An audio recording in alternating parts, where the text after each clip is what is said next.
ముందు వీడియోలో మీకు చెప్పాను కదా ఇలా కాటన్ డ్రెస్ మెటీరియల్స్ గురించి మొత్తం డీటెయిల్స్ అన్ని. కాటన్ డ్రెస్ మెటీరియల్ పైన వైట్ కలర్ థ్రెడ్తో ఇలా ఎంబ్రాయిడరీ వచ్చిందనేసి. అయితే దాంట్లోని ఇప్పుడు మనము ఏ కలర్స్ ఉన్నాయనేది చూసేద్దాము.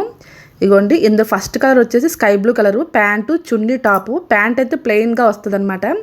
అందులో మరొక కలర్ వచ్చేసరికి పీచ్ కలరు. చూడండి, అన్నీ కూడా పేస్టల్ కలర్స్ అనమాట, డార్క్ కలర్స్, బ్రైట్ కలర్స్ కాదు. ఇగోండి, మీకు ఎలా అయితే వీడియోలో కనిపిస్తుందో అవే కలర్స్ అనమాట. చూసారా, సేమ్ అదే వర్క్ వచ్చింది. చున్నీ కూడా సేమ్ అంతే. టాప్ వచ్చేసరికి 2.5 మీటర్లు ఉంటుంది, ప్యాంట్ కూడా 2.5 మీటర్లు ఉంటుంది, చున్నీ 2.5 మీటర్లు ఉంటుంది అనమాట. ఇగోండి, ఇదైతే కొంచెం బార్డర్ మారింది, మ్యాంగో డిజైన్లా వచ్చింది. అక్కడేమో బంచెస్లా వచ్చాయి కదా, అలాగా. ఇది పింక్ కలర్ అనమాట, మరొక కలర్ ఆప్షను. ఈ 3 కూడాను ప్రైస్ వచ్చేసి 700 రూపీస్, ఫ్రీ షిప్పింగ్ ఉంటుంది. ఎవరికైనా కావాలంటే స్క్రీన్ షాట్ తీసుకొని స్క్రీన్ మీద కనిపిస్తున్న నెంబర్కి వాట్సాప్ చేయండి. ఓన్లీ 3 కలర్ ఆప్షన్సే ఉన్నాయి.